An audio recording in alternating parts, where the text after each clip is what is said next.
महारानी कैकई जो कि भरत की माता होती है, वहीं पर जो महारानी कैकई होती है उसको दशरथ जी ने 2 वर दिए थे कि तुम मुझसे किसी भी समय 2 वर मांग सकती हो। तो जो मंथरा होती है जो कि कैकई की दासी होती है, वो कैकई को कहती है कि क्यों ना तुम वरदान में राम के लिए वनवास मांग लो, और वहीं पर जो दूसरा वरदान है उसमें तुम भरत के लिए राज सिंहासन मांग लो, यानी कि तुम भरत को राजा बनवा दो। तो जो कैकई होती है उसके मन में लालच जाग जाता है। अब वो सोचती है कि क्यों ना मैं अपने पुत्र को राजा बनवाऊंगा और वहीं पर जो राम है उसको मैं 14 वर्ष के लिए वनवास में भेज दूँ। तो जो दशरथ जी होते हैं, अब उनके पास कहा जाता है कि कैकई जाती हैं, और कैकई जी जो होती हैं वो दशरथ जी से अपने 2 वर मांगने को कहती है। तो जो दशरथ जी होते हैं वो कहते हैं ठीक है मांग लो कुछ भी, लेकिन दशरथ जी को ये नहीं पता होता कि ये मुझसे वरदान में राम जी के लिए वनवास मांगने आई है। तो जो कैकई होती है वो कहती है कि पहले मैं ये आपसे जो मांगने वाली हूँ ना उसके लिए तुम सज रहो और तुम मना नहीं कर सकते हो मुझे। तो जो दशरथ होते हैं वो कहते हैं ठीक है महारानी, मैं तुम्हें कैसे मना कर सकता हूँ। तो जो कैकई होती है, कहा जाता है कि उसने राम के लिए 14 वर्ष के लिए वनवास मांग लिया, और वहीं पर जो भरत था उसके लिए राज सिंहासन यानी कि अयोध्या का राजा बनाने के लिए उसको कह दिया। तो जो दशरथ जी थे, कहा जाता है कि वो बहुत ज़्यादा चिंतित हो जाते हैं, लेकिन जो कैकई होती है वो अपनी बात पर अड़ जाती है कि मुझे ऐसा ही चाहिए जो मैंने आपसे कहा है। तो जो दशरथ होते हैं वो अपने वचन पे बंधे हुए थे। अब कहा जाता है कि जो उस समय भरत थे, कहा जाता है कि उस समय में भरत अयोध्या से बाहर थे, तो वो इस चीज़ को नहीं रोक पाते। तो जो अब वचन दिया था तो राम जी को वो कहते हैं कि तुम अब वनवास चले जाओ।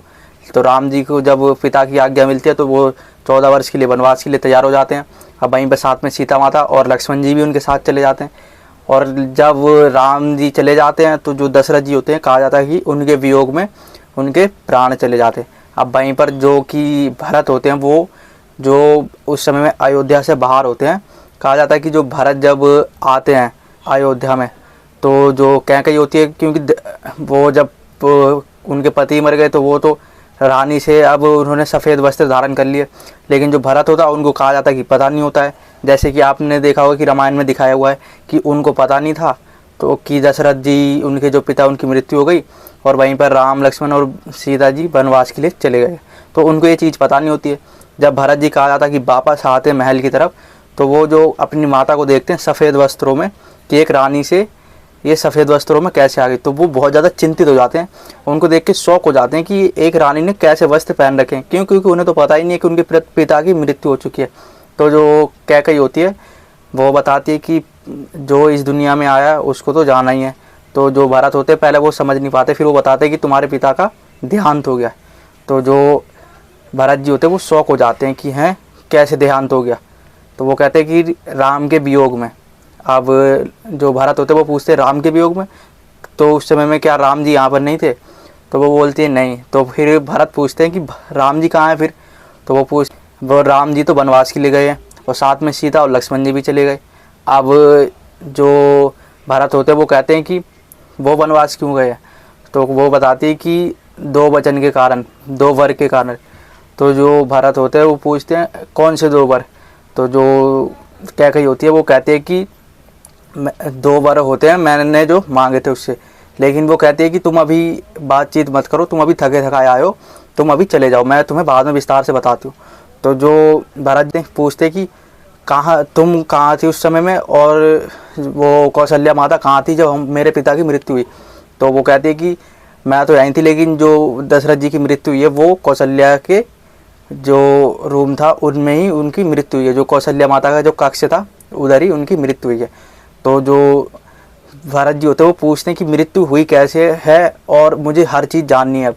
तो वो बताते हैं कि मैंने 2 वचन मांगे थे राम जी के लिए। एक वचन में मैंने दशरथ जी से वनवास मांग लिया, और वहीं पर दूसरे वचन में तुम्हारे लिए मैंने राज सिंहासन मांग लिया। मैंने 2 वर मांगे थे दशरथ जी से जो उन्होंने मुझे दिए थे कभी भी किसी भी समय, तो उन्हीं वचन का मैंने उपयोग किया। और वहीं पर जो मैंने तुम्हारे लिए राज सिंहासन मांगा उसमें जो मंथरा थी उसने बहुत बड़ी महत्वपूर्ण भूमिका निभाई है।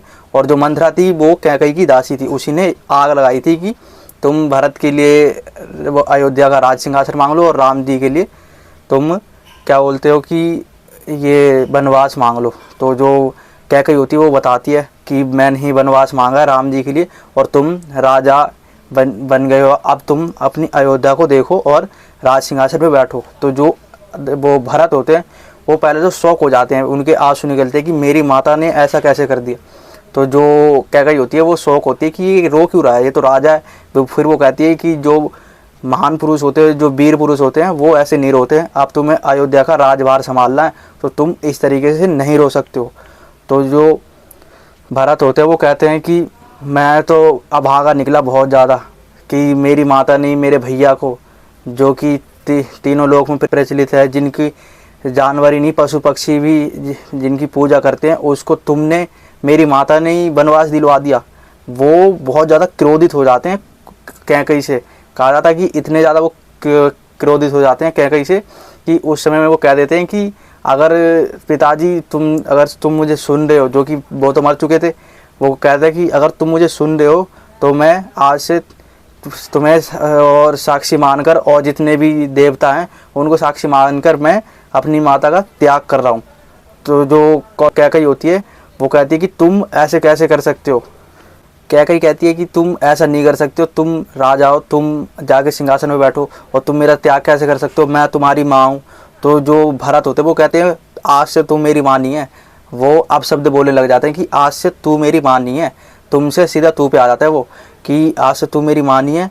और मैं वो जितने भी देवता अगर मुझे सुन रहे हैं, पिताजी अगर मुझे सुन रहे हैं, तो मैं कह रहा हूँ कि मैं तुम्हारा त्याग कर रहा हूँ। जिसने मेरे भैया को वनवास भेज दिया हो वो मेरी माँ नहीं हो सकती, जिसके कारण मेरे पिता तड़प तड़प के राम जी के वियोग में मर गए, वो मेरी माँ नहीं हो सकती है।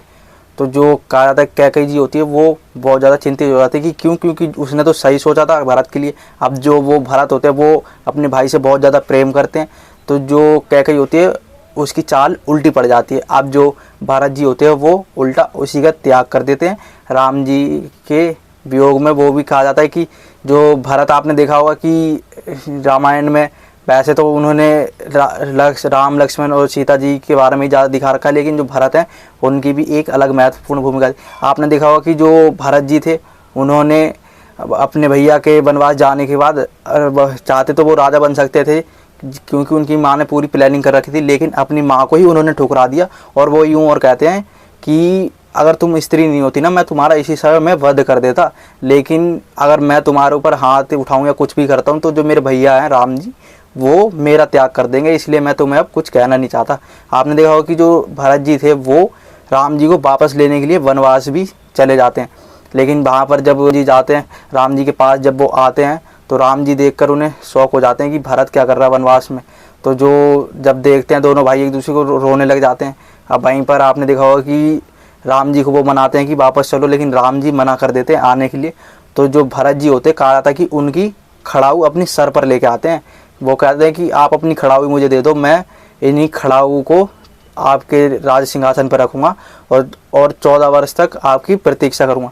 तो ये होता भाई भाई का प्रेम। देख रहे हो आप कि 14 वर्ष के लिए राम जी वनवास चले गए, वहीं पर जो दूसरी तरफ भरत जी थे उन्होंने राज सिंहासन को नहीं संभाला और ना ही वो राजा बने।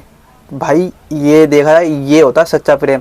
तभी तो कहा जाता है कि भरत जैसा कोई भाई नहीं है। आपने देखा होगा कि जो बोला जाता है कि भारत जैसा कोई देश नहीं है, राम जैसा कोई पुत्र नहीं है, और वहीं पर जो भरत है वो उसके जैसा कोई भाई नहीं है। तो भाई ये थी भरत की एक महत्वपूर्ण भूमिका जो कि रामायण में उन्होंने दिखाई है हमें रामायण के जरिए, और जो भरत जी थे उन्होंने कैसे अपनी माता का त्याग कर दिया। आपके सामने एक बड़ा सा रेड बटन है। हाँ, है। दबा दिया, आगे बोलो। Thanks, love you.